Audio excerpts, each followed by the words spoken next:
Ийм тооны дуудлага улмаас нийслэлийн хэмжээнд 2 иргэн амиа алджээ. Албан байгууллага айл өрхөд 500 гаруй сая төгрөгийн эдийн засгийн хохирол учирсан гэх мэдээ өгч байна. За энэ бол зөвхөн статистик тоо. Харин үүний цаана гэрээ шатааж нэгнийг алдсан иргэдийн сэтгэл санаа ямар хэмжээний гар цохирол амсныг хэлэх аргагүй.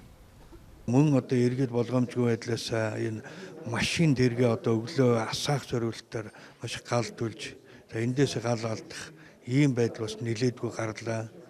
За бусад асуудлаар болохоор нөгөө одоо бидний банк сэрэмжлүүлж ярьдаг одоо ил задгаа үнс нурам за пишин зөөхний аюулгүй байдлаас одоо шалтгаалсан галууд бол бас нилээдгүй хэмжээгээр гарч байна.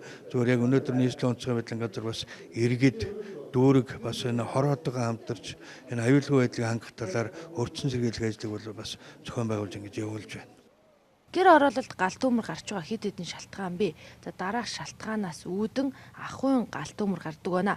За үүнд үнс нурмаа ил задгаа асгаснаас, пишин зуух яндангийн цонолтоос, мөн гэр хоорондын зай амзай алдагдсанаас, пишин зуухны өмнө үе шатах материал тавьж оч цаг унахаас хамгаалаагүйгээс за ил гал гардаг гинэ.